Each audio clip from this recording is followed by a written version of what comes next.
Hello, my dear students. Welcome to PW International Boards. And today we are going to do one more topic of mathematics where we are going to learn the important concepts here. Along with that, we will also be solving some previous year questions. So, talking about what we are going to learn in today's session for the paper code 0580, we will be doing the topic of accuracy and ordering, which comes under the chapter of numbers. Okay, so talking about that, what all topics we are going to learn in today's session. So let's talk about the topics here, right? So the topics that we are going to learn in today's class are rounding off, right? Rounding off to the whole number, rounding off a decimal, and rounding to a significant figure. Now, along with this, we will also be learning about the appropriate accuracy, how to do estimations. Along with this, we are also going to do a very important topic, which is of upper and lower bound. So we know this thing, that this topic of upper and lower bound is such an important topic where we get the questions from this topic in many of the papers, right? Talking about, for that, the topic of lower and upper bounds will be followed by ordering, and then we'll be discussing about the order of operations. Okay, so let's start with the topic and move to the first topic, right, which is of rounding whole numbers. That if we need to round off any whole number, how are we going to do it, right? So rounding off a whole number means converting it to the closest desired place value. What does that mean? That we are converting it to the closest desired place value. Once a number has been rounded off, the place values to the right of the desired value will be 0. Now, there are some set of rules for rounding numbers, for whole numbers, for decimal and for significant figures. So, let's just understand that if we need to round off any number, how are we going to do it? Okay, so let's just understand that determine the place value to which the number will be rounded. So these are the steps that are written here. But yes, when we'll be understanding with the help of examples, you will be able to have more clarity on this, right? So firstly, talking about the steps that need to be followed, determine the place value to which the number will be rounded. Look at the number to the right of that value. If that number is equal to 4 or lower, right? If that number is 4 or lower than 4, in that case, keep the desired place value as it is. If the number is 5 or greater than 5, we need to increase the desired value by 1. Okay. Now after this, and the next step that we are going to follow here is change all of the values. Here if we talk about, change all of the values to the right of the desired place value to 0. So let's definitely have an example on this for better understanding.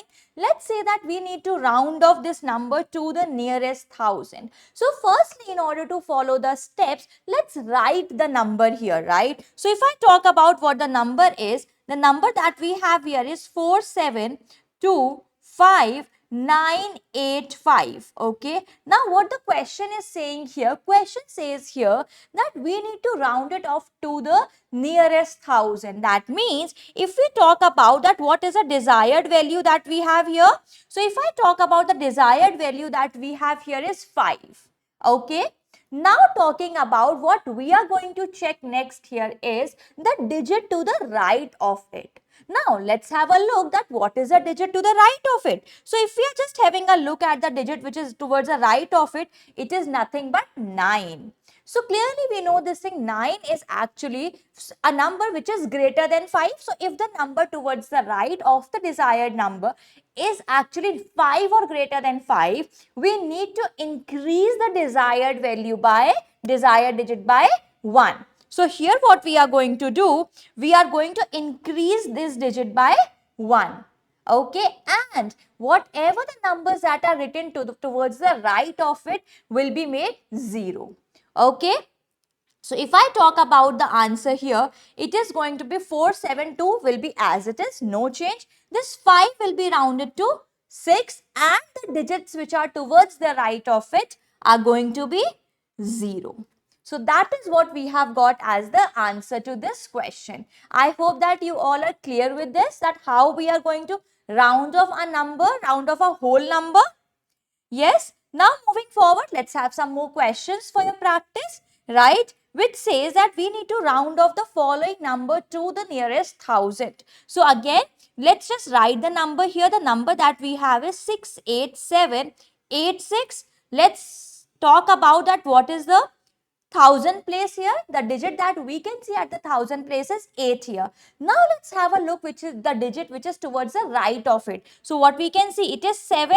Clearly, it is greater than 5.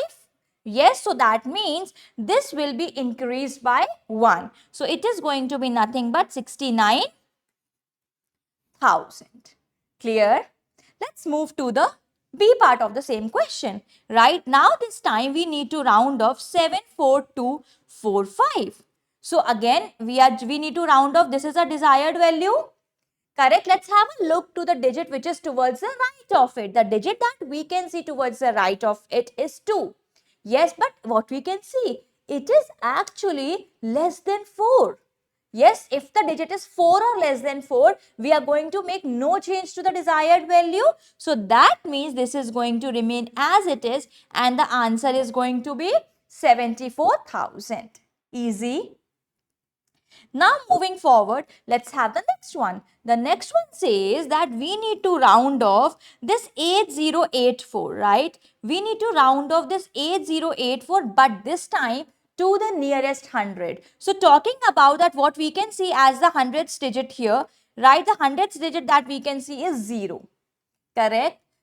The digit that is towards the right of it is 8. So if it is 8, the hundredths digit here need to be increased by 1. So that is going to be, if I talk about the final answer here, it is going to be 8100. Okay, is that clear? Yes. So now let's have a previous year question which was in the paper of May-June 2023 in the variant 1-3. Let's read what the question was. So the question here says, write 4876 to the nearest 100, right? So if we need to round it off to the nearest 100, clearly this is the hundredths digit that we have. Now talking about the digit which is towards the right of it, it is nothing but 7. So in that case, we need to increase the hundredths digit by 1. So it is going to be 4900. Is that clear? I hope that you are able to understand all the questions so far. Now let's have one more previous year question which was in the paper of May-June 2023 in the variant 1-1. Okay, so talking about the question here where we need to round off 3752 correct to the nearest 10. So let's understand this thing, that if we need to round off 3752 to the nearest 10, so clearly if I talk about the digit that we can see towards the right of it, it is 4 or less than 4. So clearly there isn't going to be any change in the number and this is going to be your answer here. Moving to the next one where we need to round off the same number to the nearest 100. So in that case, if we talk about the number that we are given with is 3752, we need to round off to the nearest 100. Let's have a look at the digit to the right of it where we can see a 5. Yes, so we know the rules. If it is 5 or greater than 5, the desired digit will be increased by 1. So clearly this is going to be 38. And the digits to the right of it will be replaced with 0. So the answer is 3800. Is that clear? Yes. Now let's have one more previous year question which is from the paper of February-March 2024 from the variant 1-2. So talking about the question here that says, for write 5926 correct to the nearest 10. Okay, so we need to round off 5926 to the nearest 10. Yes, so what's the digit that we can see towards the right of it? It is 6. So clearly that will be, the desired digit will be increased by 1. Right, so that is going to be 5930. That is going to be the answer to this question. Okay. I hope that we are able to understand the topic, that how we can round off the whole numbers. Now moving forward, let's just understand that if we need to round off the decimal numbers, how are we going to do it? Yes, so let's just understand the steps for rounding the decimals. So look at the value of the digit to the right of the place you are rounding to. So obviously the same way, where the way we were checking the digit towards the right of the number which we were rounding off to, the same way we are going to do here as well, that we are going to round off, we are going to have a look at the digit which is towards the right of the digit where we need to round off. Okay, if this value, if we talk about the rules that it goes, right, it says if this value is 5 is greater than or equal to 5, then you round up, that means add 1 to the digit that you are rounding up to. If this value is less than or equal to 4, then you leave the digit you are rounding to as it is. Same rules we are going to follow here as well, that if it is 5 or greater than 5, it is going to be increased by 1. If it is 4 or less than 4, it is going to be as it is. Okay? Understood? Now talking about the next question here, right? Let's understand this thing with the help of an example, right? So the number that we are given with here is 3.743. Now the question is saying that we need to round it off to 2 decimal places, right? So that means if we need to round it off to 2 decimal places, we need to have a look at this digit. Clearly, if we talk about the digit here, which is 3, it is 4 or less than 4, that means the previous digit is going to remain as it is. So it is going to be 3.74. So later on, if you want to put a 0, you can. If you don't want to put a 0, you can leave it like that as well. Okay. Now moving forward, let's just have the next question, which says we need to give the following to 2 decimal places. So if we talk about the number that we are given with here is 6.473. We need to take the answer to 2 decimal places. Let's have a look at the third decimal place that we are given with. So the third decimal place that we can see here is nothing but 3.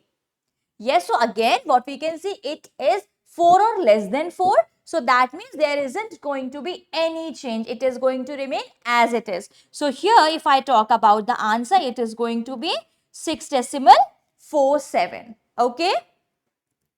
Now moving to the B part of it, right, where we need to round off 9.587. So in that case, if I talk about 9.587, here what we can see, that this digit, the third digit after the decimal, is 7. Clearly, this number is 5 or greater than 5. So that means that this 8 will be increased by 1. So if we talk about the answer here, it is going to be 9.59. Is that clear?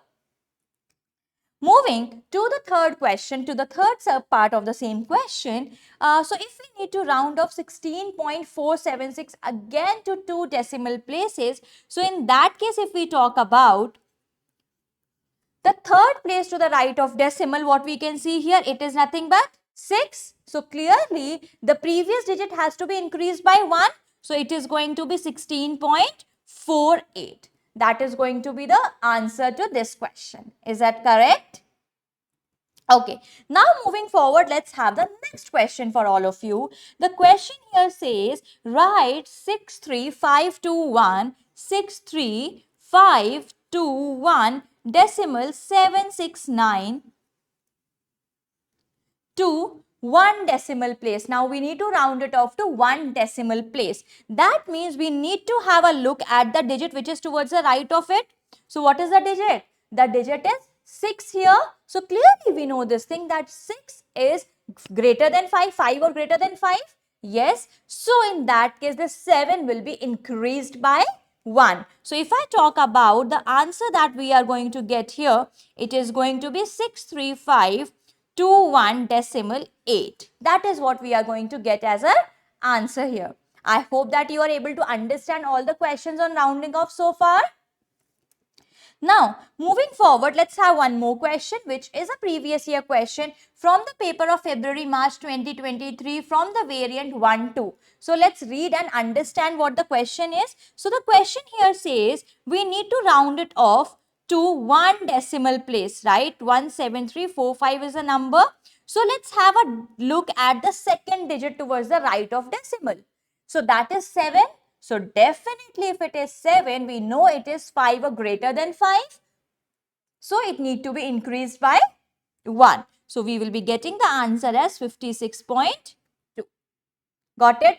I hope that you are clear with the question. Now, moving forward, let's understand the next part of it. What does it say?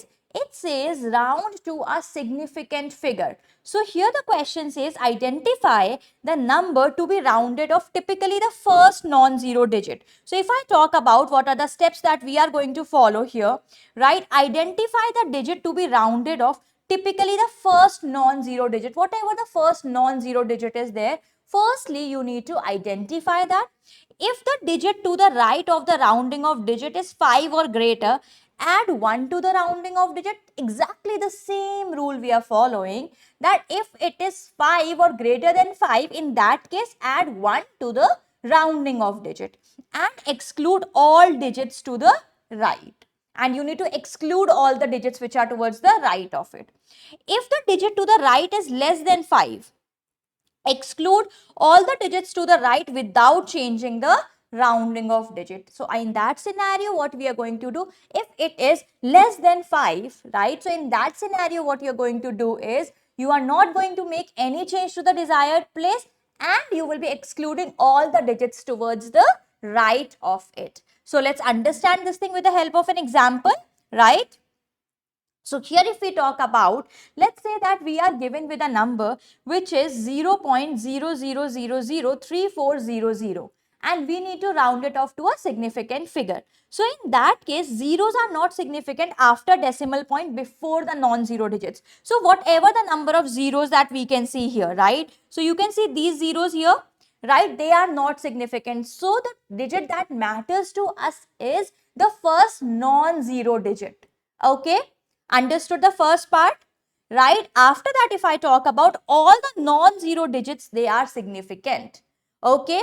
And also, zeros after the non-zero digits in a decimal numbers are significant. Okay? Now, after this, if we talk about taking some examples on this, right? So, number is 45281. We need to round it off to one significant figure. Okay? So, in that case, if we talk about, so see, understand this thing that how we are going to do it.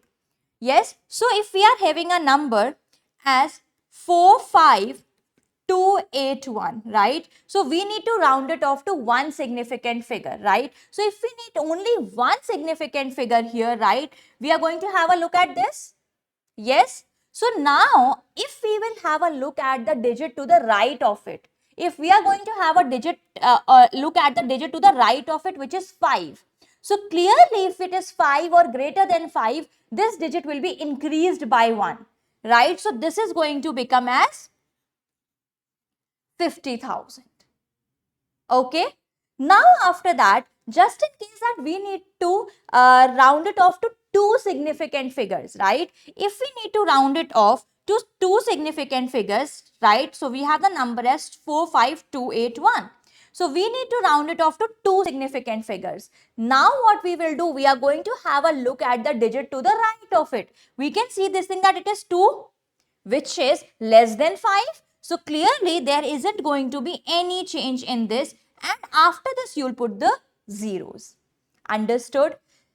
If we need to round it off to three significant figures, right? So, we are going to have these three digits, right? These three significant figures. Let's have a look at the digit to the right of it. What we can see here is an 8. So, it is greater than 5, 5 or greater than 5. So, that means it is going to increase by 1. So, this 2 will become 3 now. Okay? And we'll have a 0, 0 towards the end of it. Is that clear? Okay. Now, after this, if we talk about, let's say, so I hope that you have understood this particular part. Now, moving forward, let's say that we are having a decimal numbers, right? Let's say that we are having a decimal number. In that scenario, how are we going to do it? So let's understand this part now. So if we are having a decimal number as 568.54, right? Let's say that we are having a decimal number and we need to round it off to one significant figure. So in that case, the number, that digit that we are going to take as a significant figure is this 5. Let's have a look at the digit towards the right of it, which is 6. So clearly that is 5 or greater than 5. So this digit will be increased by 1 and rest all are going to be zeros after this. Okay. Now, if we need to round it off to two significant figures, then in that case, what we will do, we are going to take this as 56, right? Let's have a look at the digit to the right of it. What we can see, it's a 8. Okay, so this 6 need to be increased by 1. So this will become 570. Okay. Moving forward, if we talk about, let's say that we need to do it 568.54. We need to round it off to three significant figures. Again, let's have a look at the digit to the right of it. What we can see, it's a 5. Yes, so which is 5 or greater than 5. So it will be increased by 1 and this will become 569. I hope that you have understood this particular part. Now moving forward, let's say this thing that we are having a number like 7.3782. Okay. So here if I talk about 7.3782. So clearly if we need only one significant figure, we are going to consider this. The number to the right of it is 3. So that means it is going to remain as it is. So the answer is going to be 7. Okay. Now after that, if we need to round it off to two significant figures, in that case, we are going to consider this 7.3. So the digit to the right of 3 is 7. So that means 3 has to be increased by 1. So this will become 7.4 here. Now, moving forward, if we talk about this 7.37, if we need to round it off to three significant figures, the digit to the right of 7 is 8. So clearly this 7 has to be increased by 1, which is going to be 8 here. So its answer is 7.38. Is that clear? Yes. Okay. Now moving forward, let's talk about the next example here, which is of 8054. So if we need to round it off to one significant figure, right? So this is quite easy for you to do now. If we have 8054, right? So if we need to round it off to one significant figure, the digit to the right of it is a 0. So clearly there isn't going to be any change and we'll get 8000 as our answer. Moving forward, if we talk about, if we need to round it off to two significant figures, the digit to the right of it is a 5. So definitely the 0 will be increased by 1 and it will become 8100. As a part of the next step, what it is going to be, if we need to round it off to three significant figures, the fourth digit that we can see here is 4. Yes, so there isn't going to be any change and it is going to be 8050. I hope that you have understood that how we need to round to a significant figure. Yes, so on that, let's just have a question on this, right? Write down the following to the number of significant figures written in brackets. So we need to round it off to the significant figures written in the brackets. So reading the first example where we need to round it off to one significant figure is 0.08562. So we need to round it off to one significant figure. So clearly if I talk about the digit that we are going to consider is 8. Yes. Now after this, if we talk about the digits that we can see towards the right of it is 5. So clearly this number will be increased by 1. So it is going to be 0.09. Okay. Yes. Now moving forward to the next example that we can see, again we need to round it off to one significant figure. So here the significant figure is 5, right? So clearly if I talk about the digit that we can see towards the right of it, it is 9. So that means this will be increased by 1 and it is going to be 0.6. Talking about the next one here, the C part here where we need to round it off to two significant figures, right? So that means we are going to have these two significant figures? Let's have a look at the digit to the right of it, right, which is nothing but 2. So clearly there isn't going to be any change here. So it is going to be 0.94, which is going to be the answer to this question. Okay. Now moving forward, let's have the next one, which says round the following numbers to two significant figures. So we need to round it off to two significant figures. So clearly if I talk about, these are the two significant figures that we are going to have, right? The digit that we can see towards the right of it is 8. So definitely this has to be increased by 1. So it is going to be nothing but 36. Yes. Now talking about the second part here, the second example, where we need to round it off, round the following number to two significant figures. These two are going to be the significant figures now, which is 5 and 2. Now if we talk about the digit that we can see towards the right of 2 is a 3. That means the number is less than 5. So clearly there isn't going to be any change here. So that is going to be 5.2 itself. I hope that you have understood this. Yes, clear with the question? Okay, now moving forward, let's have the next one. Round each number to three significant figures, right? So talking about the first one, if we need to round it off to three significant figures, right? So it is going to be, these are going to be the three digits here, right? So it is going to be 120. Okay, but before moving ahead, let's just have a look at this. The digit to the right of it is 5. So clearly the previous digit has to be increased by 1. So this is going to be 124. Moving forward, let's say that we need to round this to the nearest three significant figures. So we are going to consider these three significant figures. The digit to the right of it is 1. So that means this will be increased. This is going to remain as it is. So it is going to be 0.765. Moving forward, if we need to round this off to three significant figures, if we'll just have a look here, the digit to the right is 5. So clearly this 7 will be increased by 1 and this is going to be 0.0238. That is what we are going to get as our answer here. Moving forward to the D part here, right, round each of the following two to three significant figures again, right. So these are going to be the significant figures. The digit to the right of it is a 5. So clearly 4 will be increased by 1 and this is going to be 31.5. This is what we are going to get as our answer now.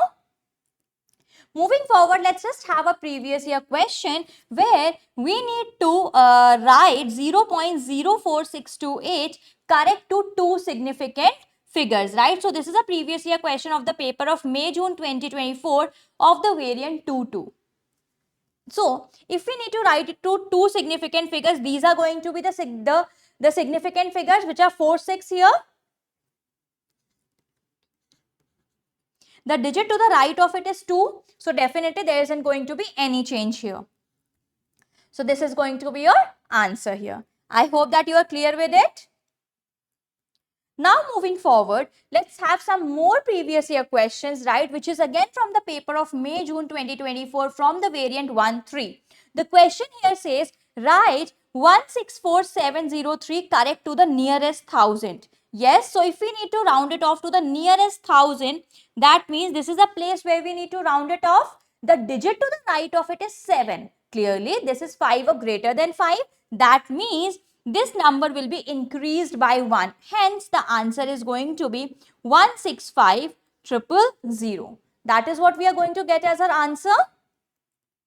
Moving forward, if we need to write this correct to one decimal place, right? So in that case, if we talk about, if we need to write it to one decimal place, so we are just going to have a look at the digit to the right of it. Yes, so the digit that we can see towards the right of it is 8. Clearly, the previous digit will be increased by 1, right? But here let's understand this thing. Then we are going to be like that, okay, we need to increase this by 1. Yes, but understanding the point here, if we are going to increase this by 1, right? So in that case, what we are going to get here is a 17.0. So that is going to be the answer to this question, that if we need to write 16.983 correct to one decimal place, it is going to be 17.0 here. Okay. Is that clear? Because clearly, as there was a 8 after 9, we know this thing that 9 has to be increased by 1. But if we are increasing the 9 by 1, it is going to make a 0 here, right? We are going to get a 10. So we will be carrying 1 to the next house, which is a 1's house here. And this is going to give you the answer as 17.0. Moving forward to the next part here, where we need to write this correct to two significant figures. That means these two are going to be the significant figures here. The digit to the right of it is a 6. So clearly the 7 will be increased by 1 and we'll get an answer as 0.038. That is what we are going to get as an answer here. Understood? Okay, now moving forward, let's just have the next topic, which is the topic of accuracy. Okay, so the degree of accuracy refers to how precise or exact a measurement, calculation or result is. So whenever we are talking about the degree of accuracy, it refers to the degree of accuracy refers to how precise or exact a measurement, calculation or result is. That how specific or how precise you are with a particular result or with a specific calculation. Taking an example on this, right? Let's say that if a measurement is given as 3.14, it has a higher degree of accuracy, right? As compared to 3.103. Definitely, if I am having the readings as 3.14, right, then I have is 3.1 and I am having 3. Clearly, you can see this thing that if we talk about the accuracy here, clearly 3.14 is the most accurate one. That is what we can directly say here. And this is the least accurate one, because we are not being much precise here. Correct? Right? So if we talk about if the calculation result is rounded to two decimal places, it has a lower degree of accuracy than it is to the 3 decimal places. Now again, let's say that if I am having 3.142, right, it is more accurate than 3.14. Definitely. So the more precise we are, the degree of accuracy is going to be higher. Okay? Understood? So let's just have a question on this, right, where we need to calculate the following, giving your answer to an appropriate degree of accuracy. So here when we talk about the appropriate degree of accuracy, so there we need to use the calculator in order to get the answer. And while we are solving this, right, we are not going to do any kind of rounding off here, as the question is saying this thing that we need to get the appropriate degree of accuracy. So after multiplying this thing, we are getting it as 419.62784. So you are going to leave your answer here only. You are not going to make any change here. Okay. Now moving forward to the next thing which we have is, if we need to multiply 0.4 with 12.62, what are we getting here? We are getting here as 5.048. So again, you are going to leave your answer here only. You are not going to make any change. You are not going to round off anything. Okay? Because the question was saying that we need to find out the appropriate degree of accuracy. Okay? Understood? Now moving forward, let's talk about the next very important thing, which is estimation. Now talking about estimation, right, let's say this thing that we are taking an example that I am saying this thing that, okay, there are, let's say in a crate, there are, let's say 18 apples. Can we say this thing that there are approximately 20 apples? Can we say it like this? Definitely yes, correct. So here if we talk about, we are going to use the same estimation when we are doing the calculations. Okay. So estimation involves rounding each number. So what does estimation involve? Estimation involves rounding each number involved in the calculation to simplify the process. Let's say that we need to estimate the answer of 6386 divided by 27. Now, we can write the 6386 as 6000 and we can estimate 27 as 30 and we can get the answer here, which is nothing but 200. So again, if we talk about the answers that we get while estimating, they are not the exact or the accurate answers. They are the estimated answers or the approximate answers. Okay? Understood? So taking an example here, right, let's say that we need to do these estimations, we need to do these calculations using the estimation. So what we can do here is, can we just simply say this thing that 3946 can be written as 4000 and we can take this as nothing but 20. Can this be taken? So now if we need to do this calculation, we are getting the answer as 200. So see, for doing this calculation, we didn't need to use the calculator. We just got the answer by estimating the values here. Okay. Taking one more example, let's say that we need to do this, right? So clearly 8287 can be estimated as 8000 and 42 can be estimated as nothing but 40. So if we talk about that, what is the answer that we are going to get? We will be getting it as 200. Easy. Moving forward, without using a calculator, again we need to estimate. So we can take this as 900 divided with 30. Yes, so we are getting the answer as 30. Understood? Moving forward, let's just estimate the answers of the following. Do not work out an exact answer. So again, we have some more questions where we need to estimate the answers. We are not going to get the exact values or the accurate answers here. Okay. Let's have the first one. So if I talk about the first one, 5.3 can be estimated as 5. While if I talk about 11 can be estimated as 11.2 can be estimated as 11. Right? And if we talk about 2.1 can be estimated as 2. Yes. So we can get the answer to this. So this is going to be nothing but 55 over 2, which can be written as 27.5. Okay.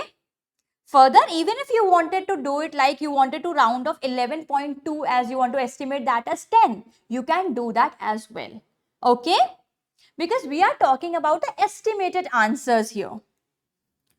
Now talking about the next one, we can take 9.8 as nothing but 10 square and this can be taken as 5 square. So clearly this is nothing but 10 times 10 over 5 times 5.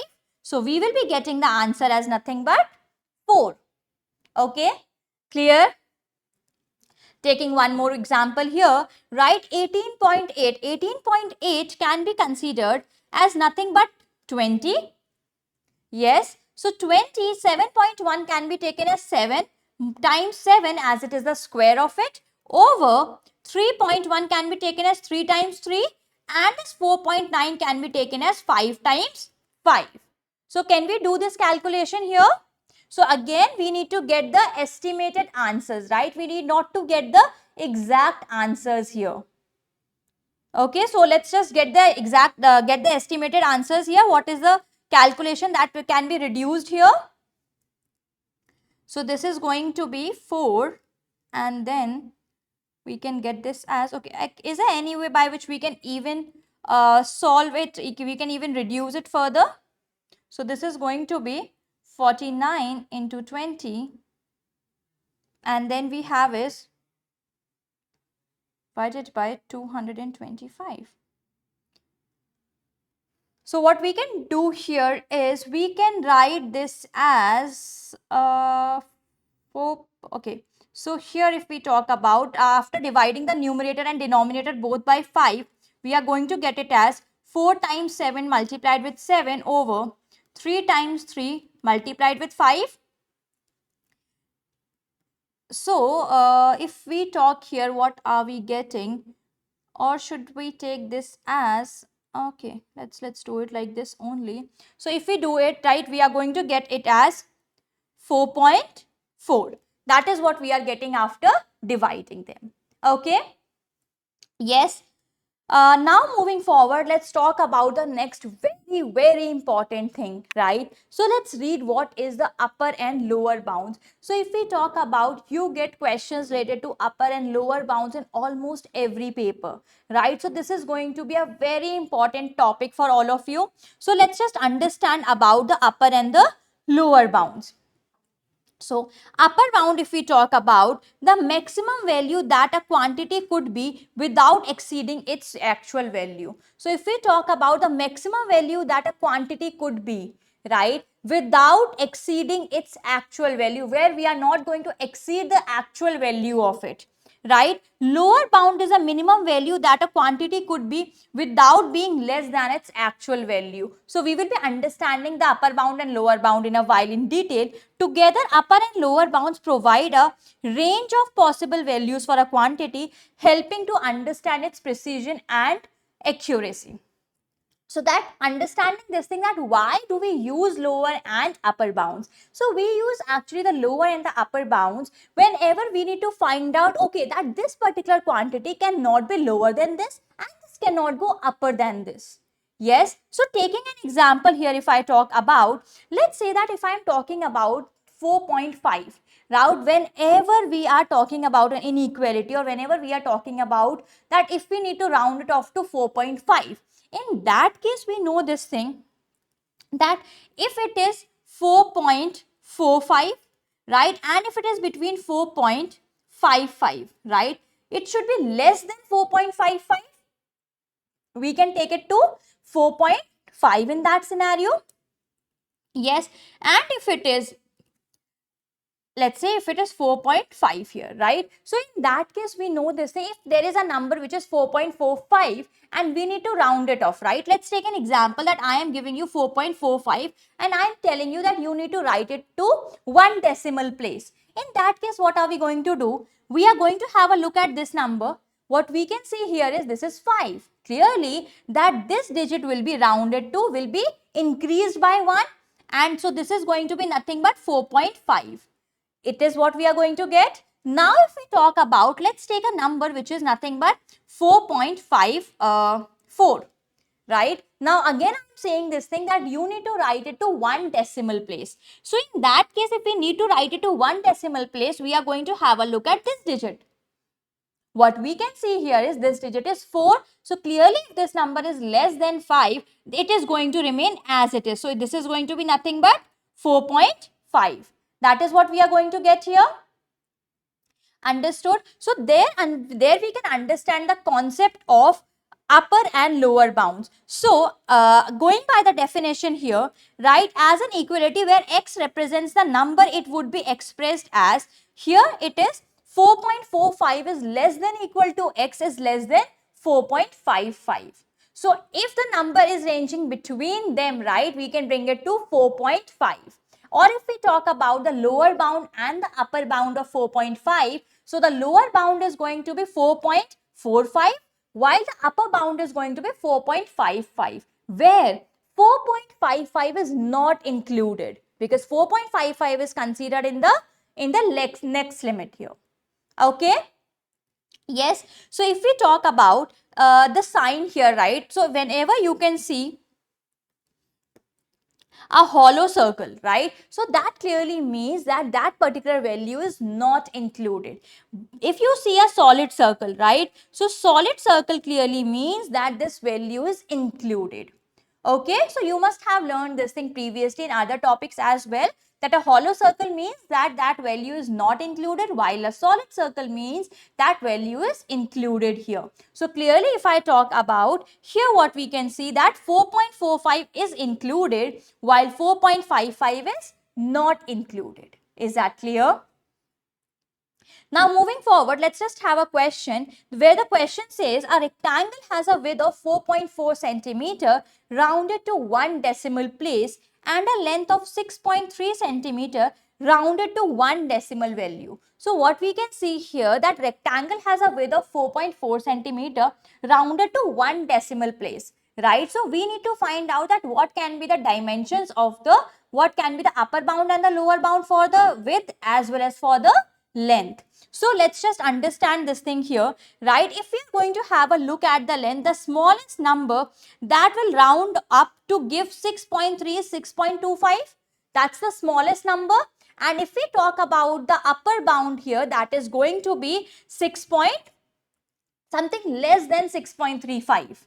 Correct? So if I talk about that, we need to write the lower bound and the upper bound here, right? So if I talk about the lower bound, it is going to be less than or equal to 6.25.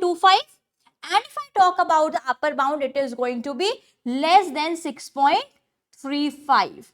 So here 6.35 is not included, because even if we are having the number as 6.3, maybe 34999 and anything like that, yes. So in that case also it will be rounded to 6.3 only, because this number that we can see here is less than 5.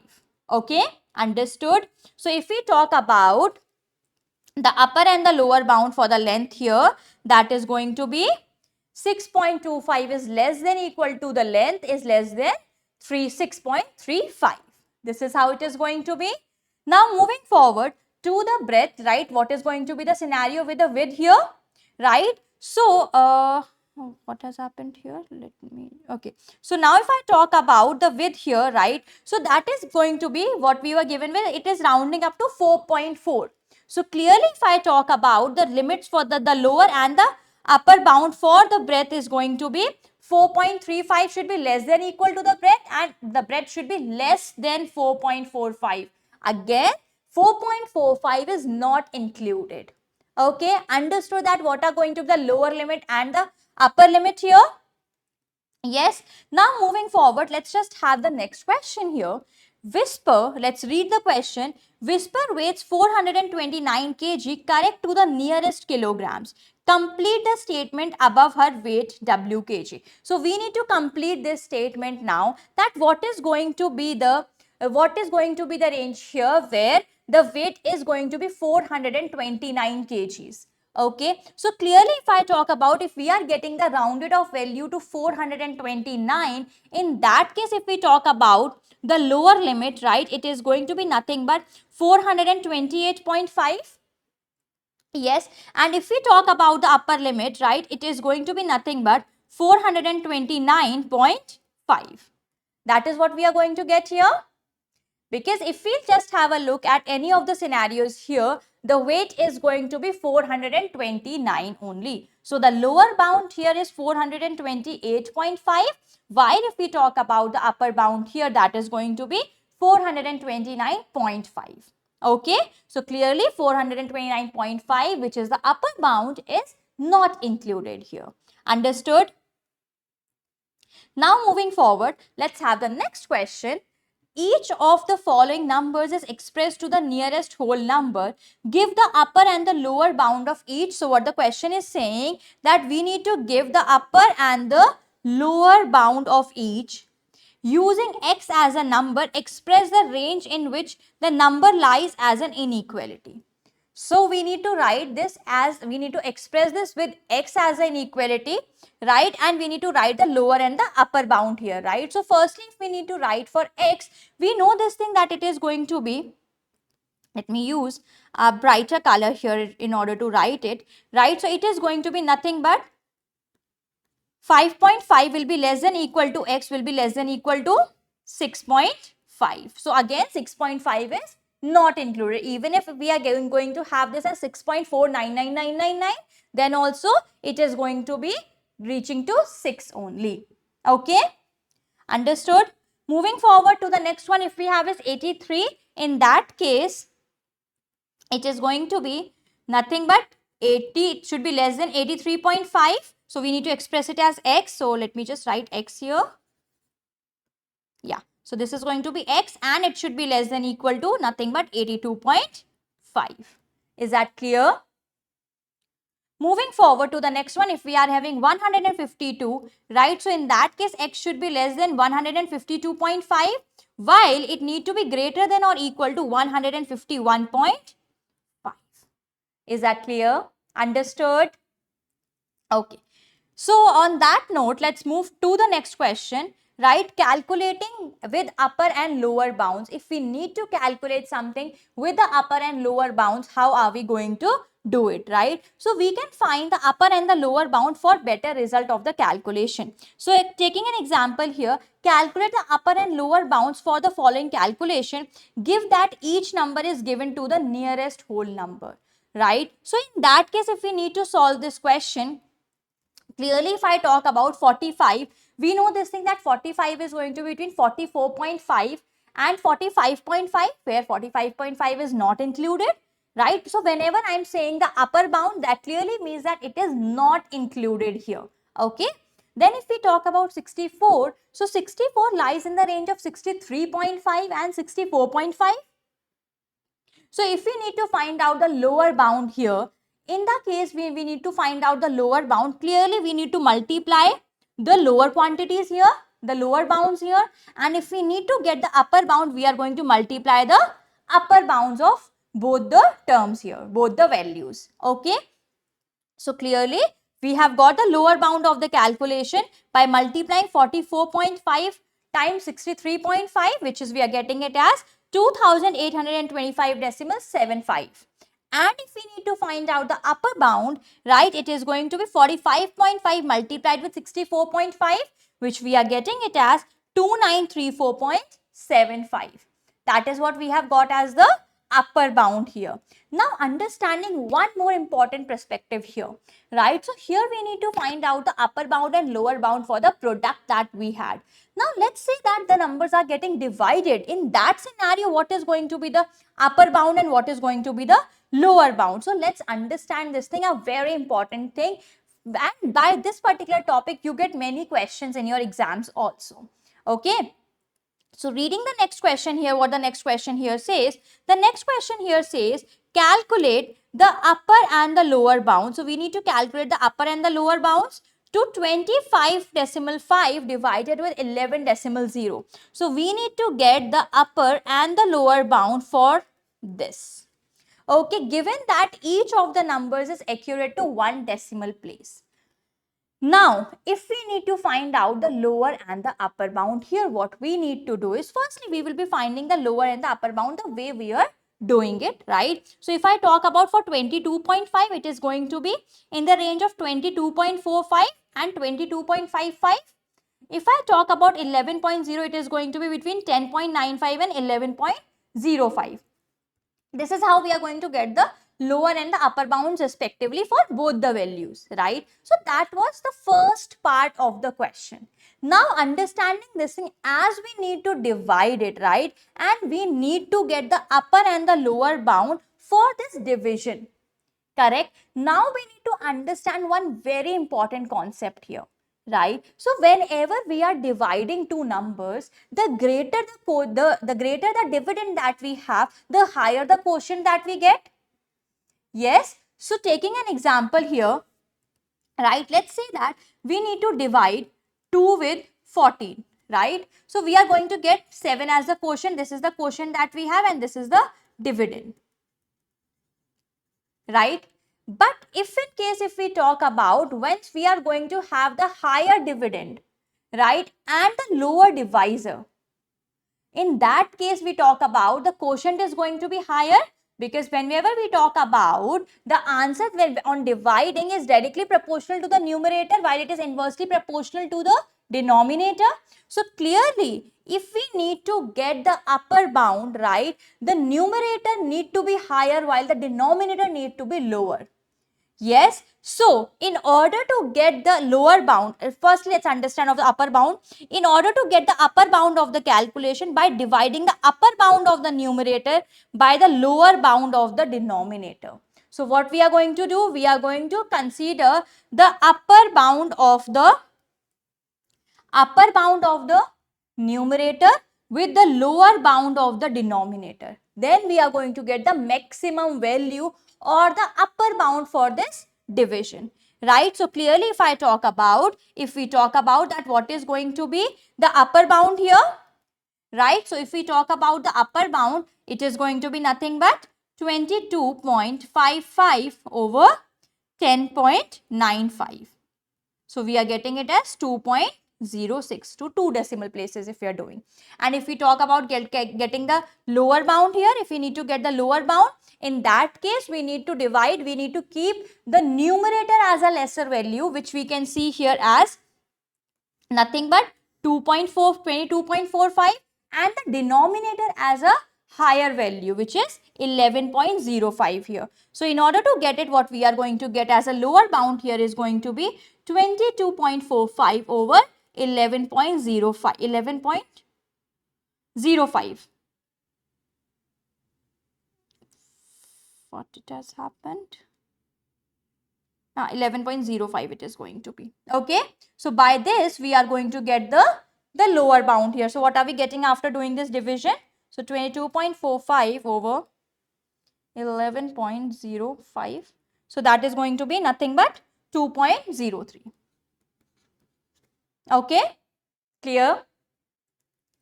So moving forward, if we talk about, let's just have the next question on this, right? Let's understand what the question is all about. Reading the first question here that says 14 times 20. So what we are going to do in order to solve this question, we are going to find out the lower and the upper bounds for both the numbers separately. So for 14, it is going to be nothing but the lower bound is going to be 13.5, while if we talk about the upper bound, that is going to be 14.5.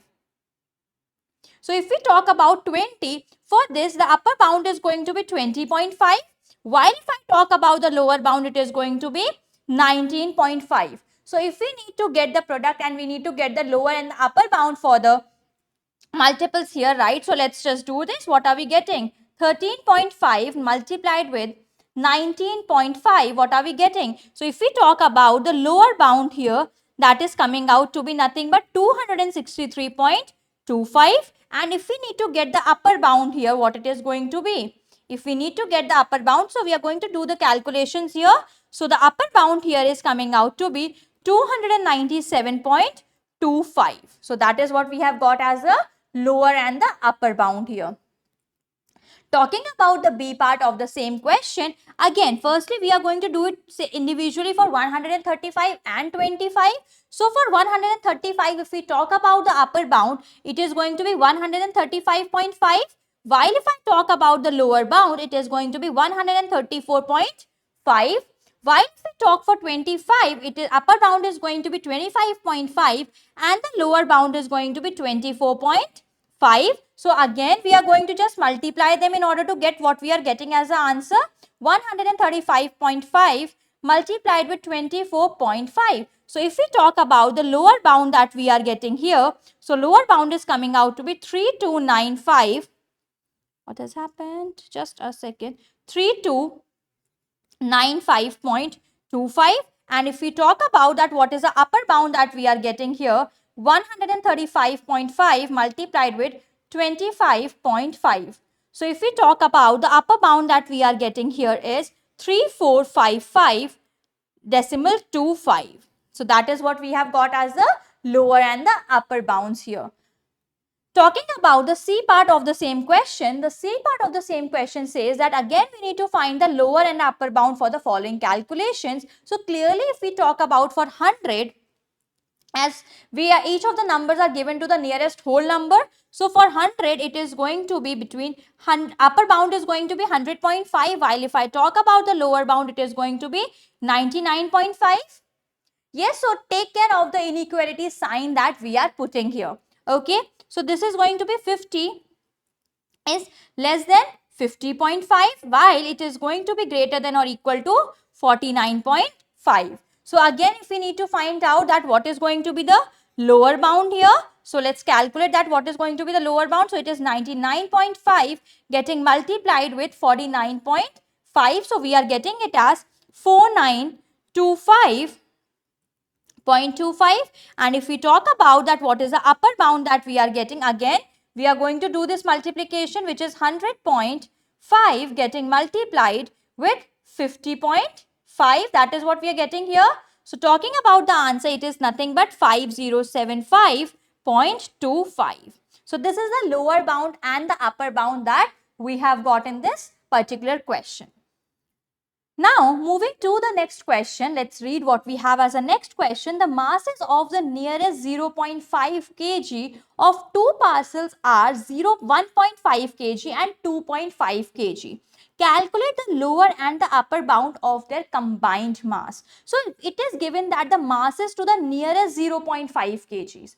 So clearly, if we talk about, so whenever we are solving a question of upper and lower bounds and it is given that it is nearest of 0.5 kg of the two parcels. So in that case, what we are going to do, we will be doing it as 0.5 over 2. So we are getting it as 0.25. So that means From 1.5, we are going to do plus minus 0.25 in order to get the upper and the lower bounds here. So clearly, if I talk about the upper and the lower bounds for 1.5 kg, so we are getting it as less than 2 kgs. This is going to be less than, okay, not 2 kgs here, it is going to be 1.75. So it is a plus minus of 1 point, so it is going to be 1.75 kgs, and here it is going to be 1.25 kgs. Now, if we talk for 2.5, it is going to be the same scenario where we are going to have this less than 2.75 kgs, and this is going to be less than or equal to 2.25 kgs. So this is how it is going to be. Now, if we need to find out the lower and the upper bound of the total, right? So clearly, in order to get the lower bound, we will do 1.25 plus 2.25. So that is going to be nothing but 3.50 kg. And if we talk about the upper bound here for the total of the two parcels for the combined mass, it is going to be 1.75 plus 2.75, which is nothing but 4.50 kgs. Is that clear? I hope that you have understood this question completely. Now moving forward to the next question, what we have here is calculate the upper and the lower bounds for the area of the rectangle shown if its dimensions are accurate to one decimal place, right? So here if I talk about, let's understand this question in depth, right? So if we need to find out the upper and the lower bounds for the area of the rectangle shown if its dimensions are accurate to one decimal place, clearly if we talk about the area here that we are getting, so area here is going to be 10.0 multiplied with 7.5, so which is coming out to be nothing but 75 centimeter square. Clearly, if we talk about the area here that we are given with, so it is the exact area that we are getting. So in that case, the upper bound here is going to be the same value. Okay? Understood the concept here, that if we see in this question that the upper bound is going to be the same value here. Okay? Yes? Now, other than that, if we talk about, if we need to understand the same question in the second way, where we are just going to calculate the upper and the lower bounds for the area of the rectangle shown if its dimensions are accurate to one decimal. Okay, so if the dimensions are accurate, if we talk about, then we are going to get the exact area here. Okay. Now moving forward to the next question which we have, calculate the upper and lower bounds for the following calculations. Each of the numbers is given to one decimal place. That is what we are given with, that calculate the upper and the lower bounds for the following calculations where each of the numbers is given to correct one decimal place. Okay, let's do the question now. Moving to A part of it, which says that 2.4 and 14.1. So if we need to find out the lower and the upper limit for 2.4, right, given to correct one decimal place, so it is going to be 2.35, and if I talk about the upper limit, upper bound, it is going to be 2.45. That is what we are going to have. Talking about for 14.1, if we need to get it, it is nothing but 14.15, and if we talk about, it is going to be nothing but 14.05. That is what we are going to get here. Yes. So clearly, if we need to find out the upper and the lower limit for this addition, it is going to be, if we talk about the lower bound here, that is going to be 2.35 added to 14.05. So that is going to be 16.40. And if we talk about what is going to be the upper bound here, so that is going to be 2.45 plus 14.15. That is what it is going to be. So if we are just going to add them, it is coming out to be 16.60. So that is what we are getting as the upper and the lower bound here. Understood? Now talking about the second part of the same question. The second part of the same question, again, we need to find out the lower bound and the upper bound separately, and then we need to multiply them together. So talking about the lower bound and the upper bound for 3.3, it is going to be 3.25 to 3.35. And if we talk for 8.8, it is going to be between 8.85 to 8.75. That is what it is going to be. So if we need to find out the lower bound here, it is going to be 3.25 multiplied with 8.75. That is what we are going to get here. Let's just do this multiplication. What are we getting as the lower bound here? So we are getting the lower bound as nothing but 28.4375. And if we talk about that, what is the upper bound that we are getting here? So talking about the upper bound, we need to do 3.35 multiplied with 8.85. So we are getting it as 29.6475, right? So we have this as 3.35 getting multiplied with 8.85. So this is the upper and the lower bound for the following calculations that we have got. Understood? Now moving forward to the next question here, which is a previous year question from the paper of February-March 2024 from the variant 4.2. So the question here says the grocer buys 620 kg of onions correct to the nearest 20 kg. He packs them into bags each containing 5 kg of onions correct to the nearest 1 kg. So we need to find out the upper bound for the number of bags of the onion he packs. Now, as we need to find out the upper bound here, firstly let's just understand that the grocer has bought 620 kgs correct to the nearest 20 kg. So if we need to find out the lower bound and the upper bound, we need to find out that what we need to add and subtract. So as it is saying it is nearest to 10 kg, clearly what we are going to do is 20 over 2, which is 10 kg. Yes. And in the similar way, we are going to do 1 kg over 1 kg over 2, right, which is going to give you 0.5 kg. So by this, we will be able to find out the lower and the upper bounds for both the onions and the bags here, right? So clearly, if I talk about for 620 kg, if I talk about the lower and the upper bounds, it is going to be 610 kg and 630 kgs. That is going to give us the lower and the upper bound. While if we talk about for the bags, as it is 5 kg and we have got the limit here as 0.5. So it is going to be between 5.5 kg less than equal to 4.5 kg.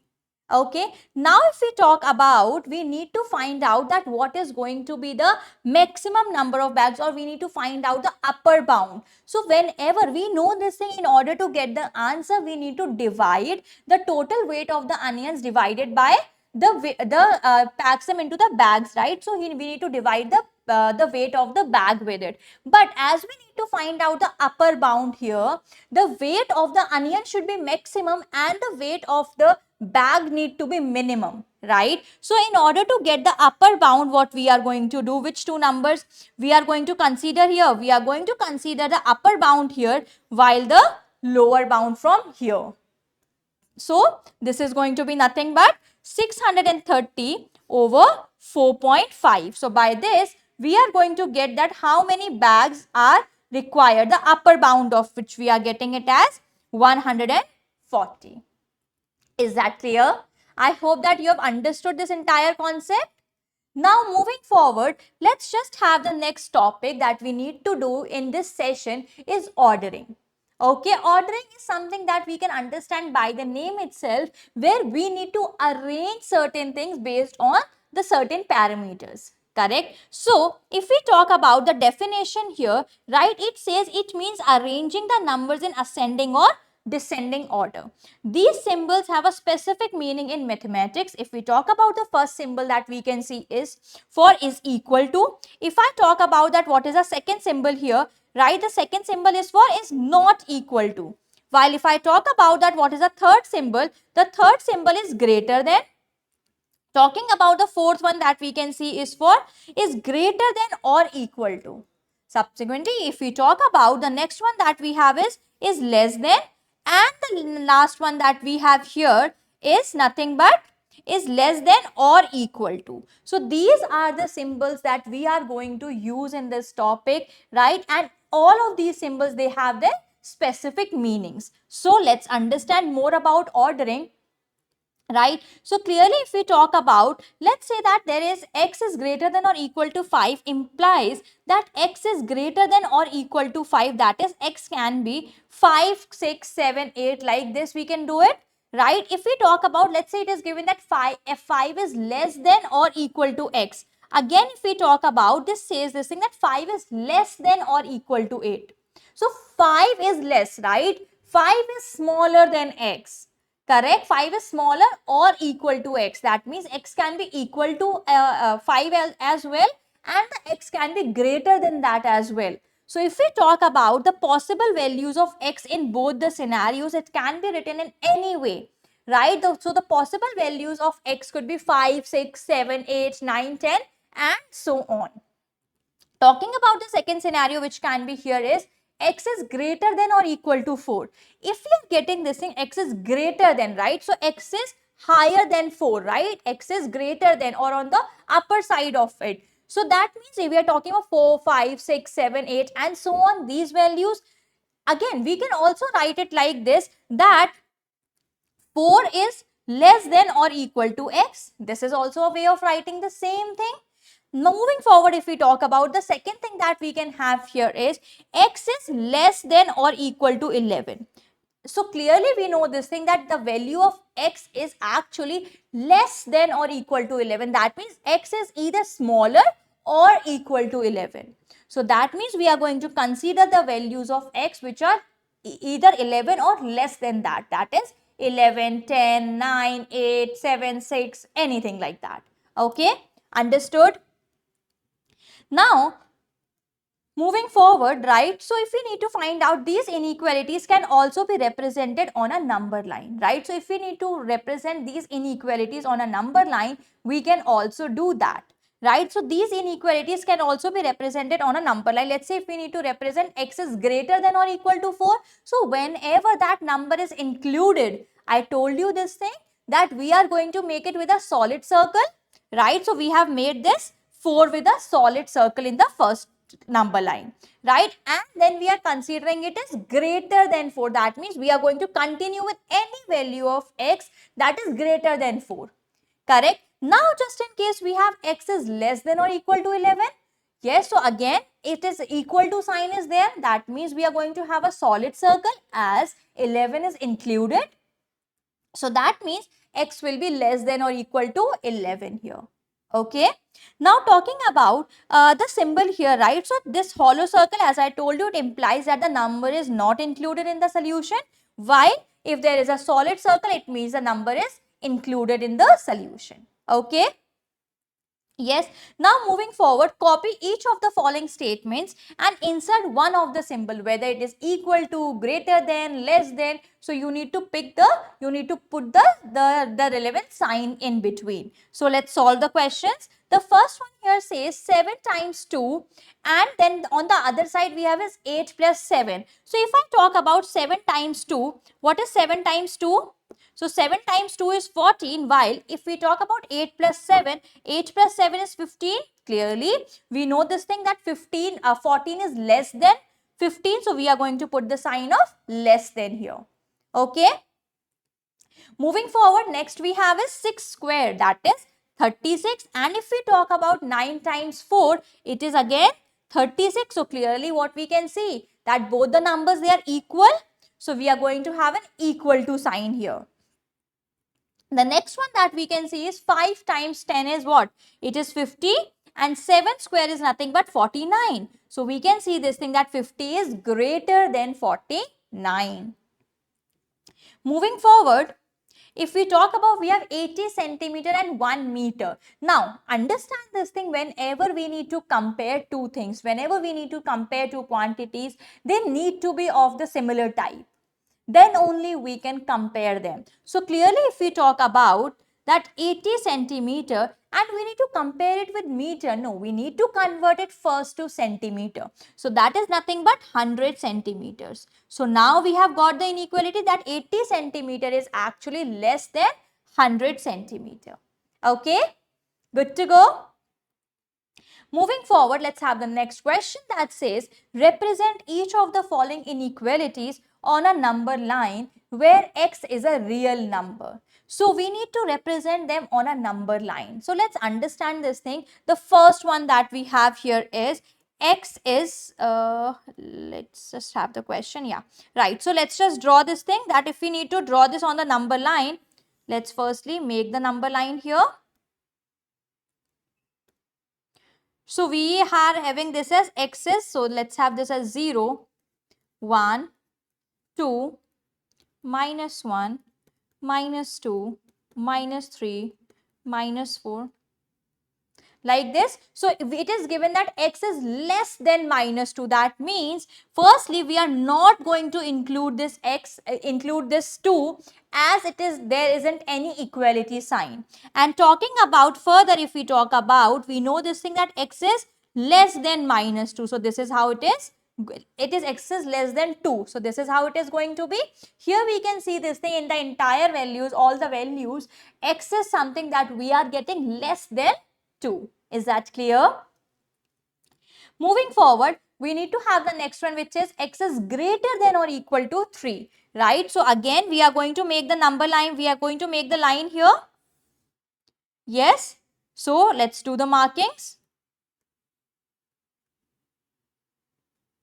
So it is 0, 1, 2, 3, 4, 5, 6 and so on, right? So it says greater than or equal to 3. That clearly means that 3 is included here, right? So we are going to make a solid circle here, and we are talking about the ones which is greater. So this is x is greater than or equal to 3. This is how we are going to make it.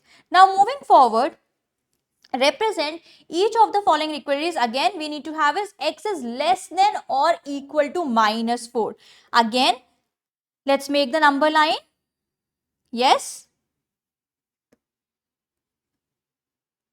So we will have this as, let's start with 0, minus 1, minus 2, minus 3, minus 4, minus 5. You are going to make these divisions using your scale by doing the proper measurements. I am just doing it freehand, right? But yes, when you are making it, you need to do it using your ruler. Okay. Now after this, if we need to talk about x less than or equal to minus 4, firstly, definitely minus 4 is included here. So it is going to be a solid circle. And we are talking about the values which are less than it. That means towards the left of it, right? So this is going to be your number line for x less than equal to minus 4. Got it?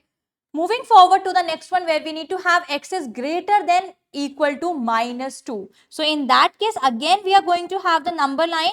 Let's make the number line here, right? It says this thing, x is greater than or equal to minus 2. So we can have this as minus 3, minus 2, minus 1, 0, 1, 2, 3, 4, right? And minus 2 is included. So we are going to have a solid circle here, and we are talking about the value greater than this. So clearly, if we talk about, we will be having it towards the right of it. So we have got it as x is greater than or equal to minus 2 here.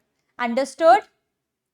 Good to go. I hope that you have understood all the number lines. Now moving forward, let's have the next question. The question here says this thing, that write these numbers in the order of size starting with the smallest. So if we talk about, if we need to arrange these numbers starting from the smallest to the biggest, so that means we need to arrange them in which order? We need to arrange them in ascending order.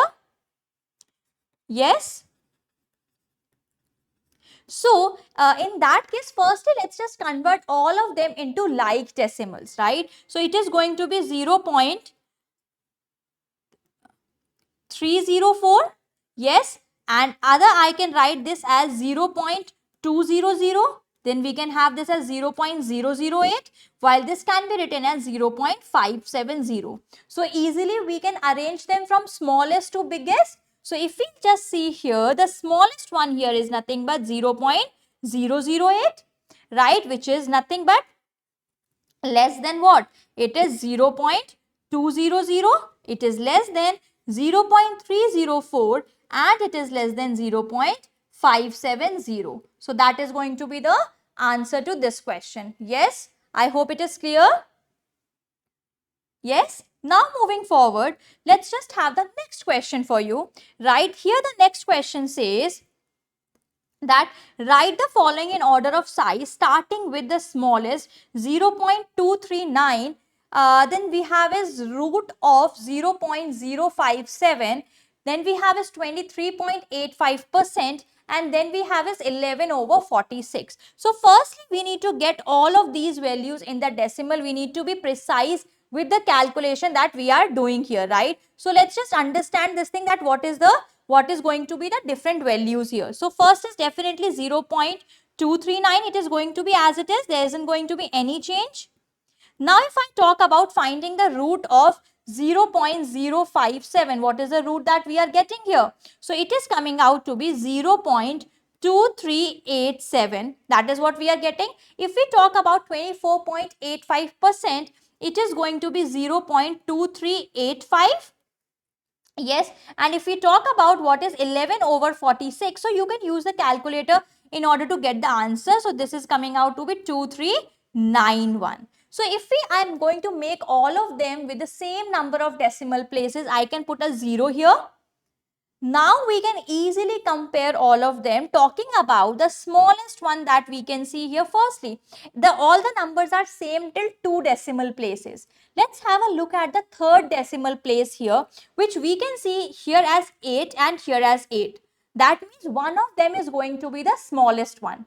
Right now, to be more specific, we are going to move to the fourth decimal place that we can see here as 7 and here as 5. So clearly 0.2385 is going to be the smallest one, followed by 0.2387.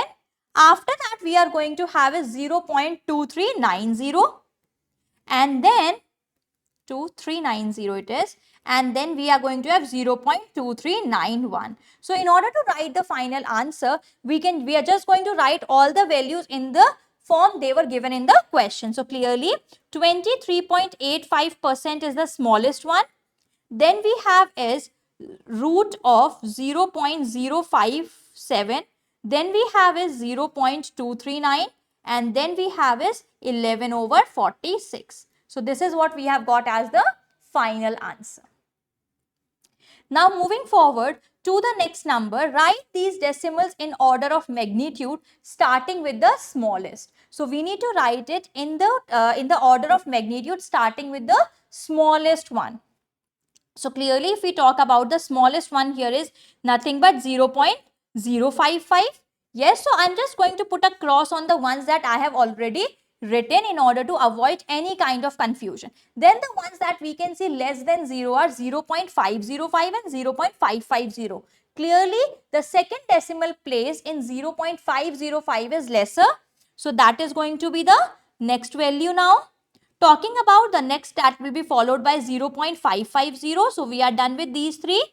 Talking about the next two values that we are left with, it says 5.005 and 5.500. Clearly, if we talk about, we can see this thing that in 5.005, the first decimal place is smaller. So that means this number is going to be the smaller one. So 5.500. So that is what we are going to get as the answer to the question. Okay, now moving forward to the next one, write down the inequalities which correspond to the following number lines. So if we need to write the following inequalities, what we can see here is that for the first one, if we'll see, the x is nothing but it is greater than 0. Again, as we can see that there is a hollow circle on 0, that means 0 is not included. Talking about the B part here, what we can see here is that x is less than or equal to 3. We can see the number line going towards the left. That means we are going to have a less than sign. As 3 is included here, so it is going to be x is less than or equal to 3 here. Got it? Now moving forward to the next question, write the following sentences using inequality sign. the maximum capacity of an athlete stadium is 20,000 people. So if we talk about the maximum capacity of the stadium, right? So let's just take the maximum capacity as X. So what we can say this thing, that X is actually less than or equal to 20,000, because it is a maximum capacity here, right? So that value is either going to be less than or equal to that value. So that is going to be the answer. Now talking about the next one, in a class the tallest student is 180 centimeter and the shortest is 135 centimeter. So clearly we are given with, we have the lower limit, we have the upper limit here, right? So if we talk about the height, then what we can see, that height lies between what? It lies between 135 centimeter to 180 centimeter, and both the values are included here, right? Because the tallest student is already 180 centimeter, it is not written the tallest student is less than 180 centimeter, right? If the statement would have been the tallest student is less than 180 centimeter, we will not be putting the equality sign here. Okay, so clearly if we talk about the height, then it is between 135 to 180 and both the values are included here. Okay, now moving forward, let's just have the next one. Illustrate each of the following inequalities on a number line. So if we need to make these inequalities on a number line, how are we going to do it? Let's just make the number line first. So if we are having this as x is greater than 3, right? So we'll have 0, 1, 2, 3, 4, 5, 6, right? So it is greater than and equal to, so we are going to include this, we are going to make a solid circle and we will have it greater than, that means towards the right of it. If it is x is less than 4, in that scenario what we are going to have is 4, 3, 2, 1. Okay, let me just increase the distance here.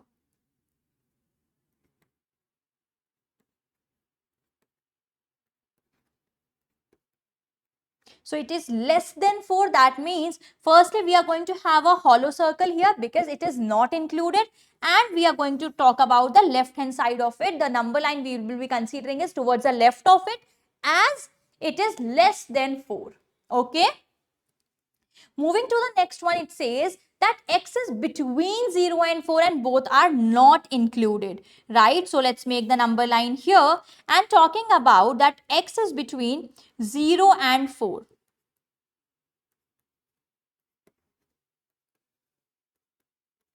Right, and it is mentioned that 0 and 4 both are not included. So we are going to have the hollow circles here.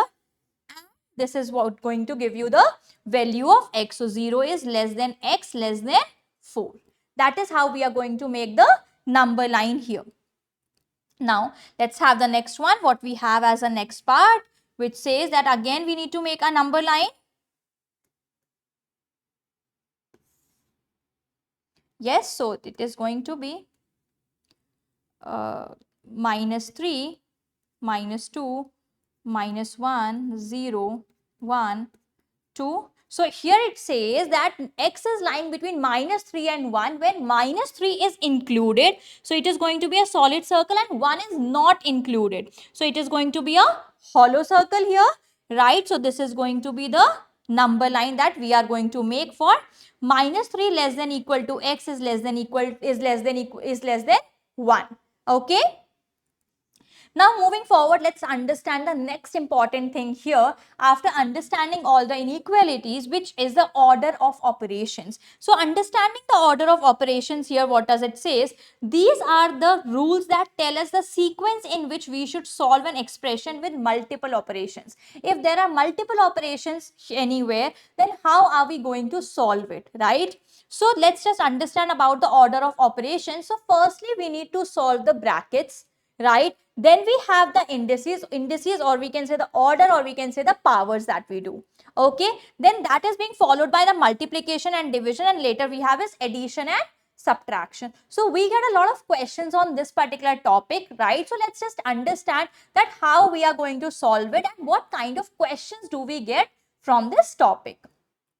Okay, so firstly, understanding the concept here that says minus 2 multiplied with 5 plus minus 2. So as per the rule, if we talk about, we are going to do it using, firstly we are going to solve the bracket, right? So clearly if we need to solve it, we will be solving the bracket first. So 5 plus minus 2 is going to be nothing but 3. So after that we will be doing the multiplication and we will get the answer as minus 6. Now talking about the next one, right, as per the rule, if we talk about, if we are having division and addition both, right, so division need to be given the priority. So we will do the division first. So 4 divided by 2 is 2 plus 8, which we are going to get the answer as 10 here. Okay. Now moving to the next one here, right? So again, in each of the following questions, copy the calculation and put in any brackets which are needed to make it correct. So we need to put in any brackets if it is required, right? And check your answer using a scientific calculator. So talking about the first part here, what we need to do is we need to put the relevant brackets if it is required so that we can get the correct answer.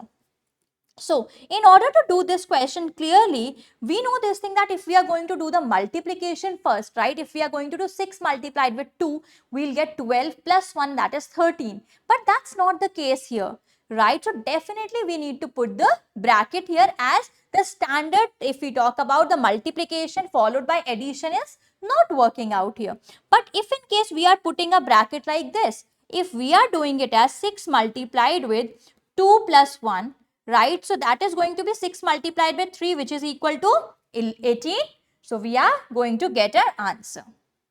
Now, let's say that we need to do this again. If we were going to do it, okay, so here if we talk about the question here, right? So just in case, even if we are just following the rule where we are doing the multiplication first, right, which is nothing but 3 times 5.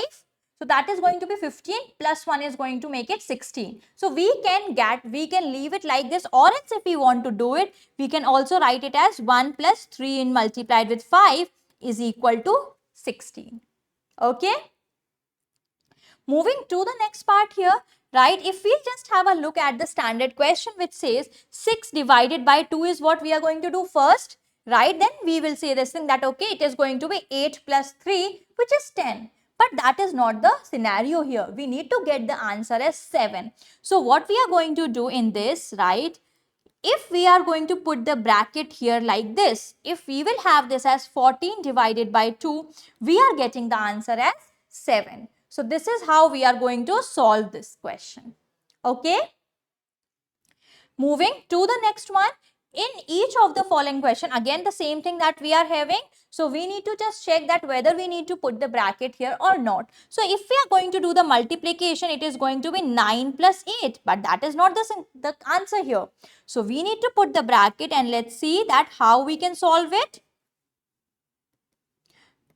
So clearly, if we do 9 plus 2, it is 11 multiplied with 4 and we are going to get a desired answer, which is 44 here. Okay. Got it? Moving forward to the next question, which says in the calculation below, let's read the question, what the question says.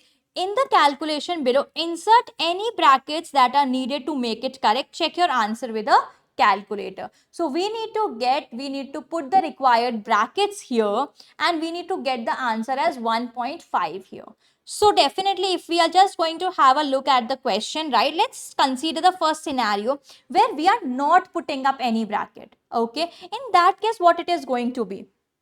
In that scenario, you'll say it is going to be 5, it is going to be 4, right? It is going to be 1. Yes, so it is going to be 5 plus 1 here. If we are not putting any bracket, right? This is the order of operations because firstly we are going to do the divisions and then we will be adding it. So we are getting the answer as 6. So which is not the scenario here. That means we need to put the brackets definitely. Yes, so let's just understand, let's just figure out that where and what brackets we need to put here in order to get the answer as 1.5.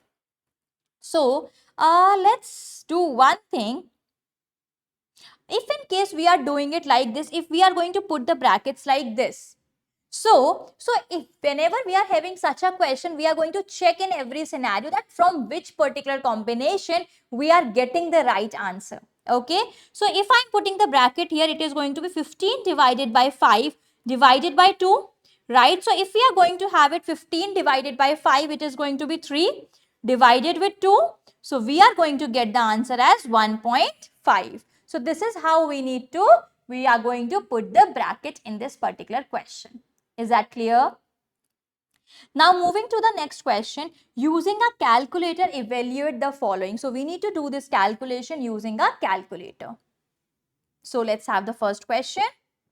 What we can see here is at the cube of 3, which is 27 minus 16 over 2 is what we are getting. So this is nothing but 11 over 2. So we are going to get the answer as 5.5.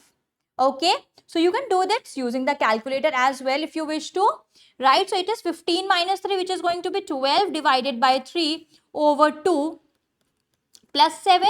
So this is going to be 4 over 2 plus 7. So that is going to be 2 plus 7, which is nothing but 9. So that is going to be the answer to this question. Okay. Now let's have the next question, right? So what we have as a next question, copy the following if necessary using brackets to make the statements correct. So again, we need to just put the relevant brackets here. So we can see this thing as the first question. It says 7 minus 5 multiplied with 3 is equal to 6. Just in case we are going to put the bracket like this, we are going to get it as 2 multiplied by 3 equal to 6. Easy. Yes. Now moving to the next one where we need to get the answer as 40, and what we are given with? We are given with 16 plus 4 multiplied with 2 plus 4 is equal to 40. So we need to think that how we can put the bracket. So here whenever a question comes, right, it might happen that we are not able to get it in the first click that okay, what it is going to be or how we are going to do it. So you can try the different combinations, right, whichever works fine in this question, that is going to give you your answer. Okay. So let's just have the first scenario. Let's say that I am putting the bracket here. What am I going to get? I am going to get it as 16 plus 8 plus 4. It is not equal to 40. So definitely this combination is not going to work for us.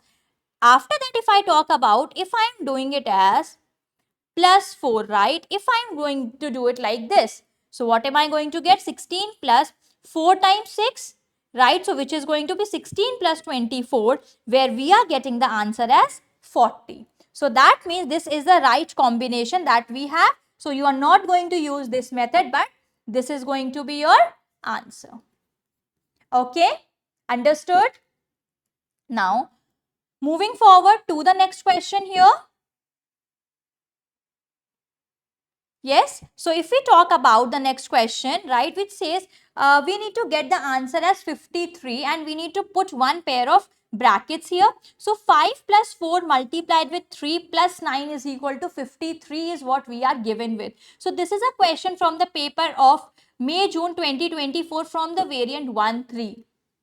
So let's just find out that how we can get the answer as 53 here.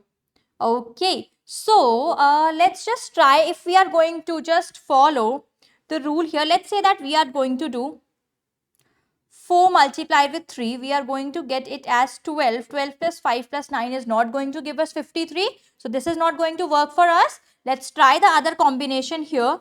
Right, let's say I am doing 3 plus 9 first. So that is going to be 5 plus 4 times 12. So that is 5 plus 48. So we are going to get the answer as 53, which is the required answer here. So this is how you are going to put the brackets here. Okay. I hope that you have understood the question. Now moving forward to one more question from the paper of May-June 2024 from the variant 3-2. Let's solve the question here. Right, so put one pair of brackets into this calculation to make it correct. Again, we need to put the bracket here. So what we can see here that these questions are so important for you that we are getting it regularly in all the variants, right? So ensure that we are doing good practice of such questions. So here we need to put the bracket here, right? So what can we do here? Let's just see. We need to get the answer as 4. If in case we are doing it like this, yes, so we are going to get it as 3 multiplied with 2 minus 4 divided by 2, right? So clearly we are going to do this as minus 2. So this is going to, we are going to multiply it first. So it is going to be 6 minus 2. We are getting the answer as 4. So this is how you are going to put the bracket here. I hope that you have understood the questions, and whatever all questions that we have solved in today's class, you are clear with all the questions and the concepts that we have learned. So that's all that we had to do in this topic of accuracy and ordering. So I will be meeting you next with one more session where we will be learning the next topic. Okay, till then, keep practicing, keep learning. I hope that you all have enjoyed the video. Thank you so much everyone for watching, and thanks, nice having you all. Bye bye everyone.